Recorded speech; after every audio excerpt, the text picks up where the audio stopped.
I worked with a team of great guys to build what was turned out to be the FireCat. It all started um, on that FireCat story. It was quite a lengthy story, like everything, but it all started with Roger Skyme, a hero of mine that was the vice president of engineering at Articat, who I worked for, was always challenging us to be able to go faster than the competition. Um, and Polaris was one of our big competitions, and the race department would be out in the meadow trying to beat the Polaris and Skidoo running up and down this meadow. And I thought, Guy, the way a snowmobile's built, I thought there'd be a better way. So I took what was a ZR snowmobile back then and cut it in half and went from what was 16-inch wide to 12-inch wide, and made the track longer and narrowed it up. I think I actually remember putting a transverse fiberglass spring on the front end, so when you went around a corner, I got rid of the sway bar, so got rid of a bunch of weight.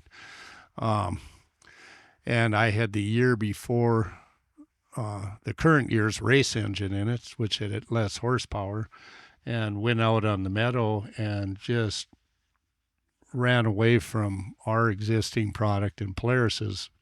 And so that got the company behind what was called the FireCat project.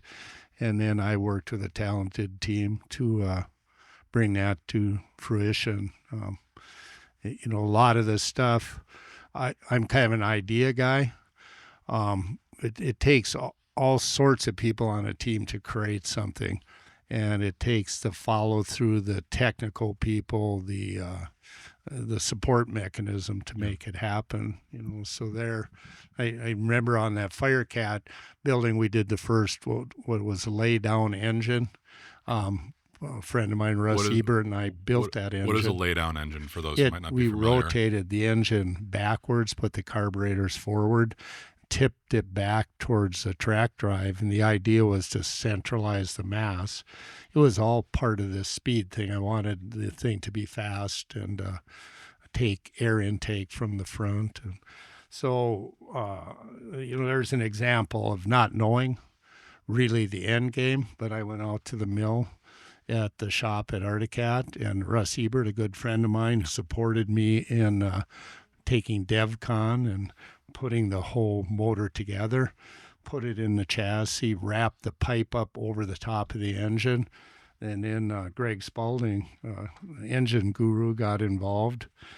So same thing, I had the idea. Then the technical people that got involved with me, it's I can't say enough how you can be a creator, but if you don't have a team following you, and that's the tough part when you're off on the edge, to get people to believe what you're doing. Mm-hmm. And I just appreciate all the people in my life that have followed the lead that I might have laid down, and being relentless on making that idea work, along with whatever team I was with. Can I double click on the idea of leadership and a team building? Because you mentioned earlier the exercise of put a line on the board. Yeah. Start the project. Just start. Don't just sit here and think about it, but put something out there in the world.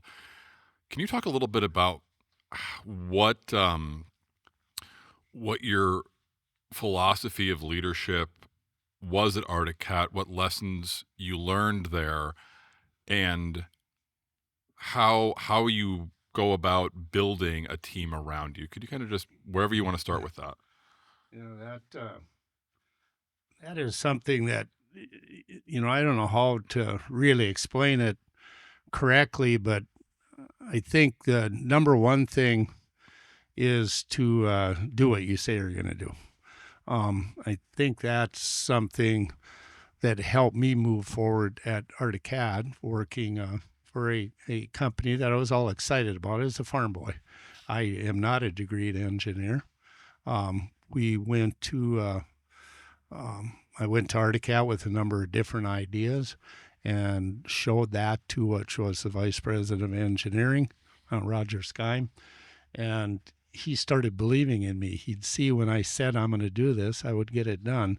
And I think that part of leadership to me is if you aren't willing to do it yourself or get in there and make it happen, it's hard to get people to work with you. And I might call it follow, but a lot of times it's lead. Yeah. You get specialists in certain areas. You know, if I jumped ahead to like today with MUSKOX, I've got surround myself with people with high talents. We might not all have the same talents, and I appreciate that because if we were all mad scientists, we'd get nowhere. So I don't know if that kind of answers the question. It's respecting people, their ideas, and really pulling out what their core is, what excites them, what are they good at doing. Not everybody, obviously, including me, are good at everything. I have a lot of flaws, but I accentuate what I do well, and that's creating. And then I surround myself with people that can help follow that through. To follow up, you mentioned you don't have a degree in engineering. Correct. So 100% self-taught. So my dad taught me a lot. Your dad taught you. I want to get this story. You went to Roger Skine. Yep. Have his name right? Yeah, correct. Head of FIRST. Mm-hmm. And you basically cold pitched him some ideas about making snowmobiles. Oh yeah, that. Dive into that a little bit. What ideas did you have? How did you get the meeting? And how did then that turn into a job? It kind of brings back maybe some more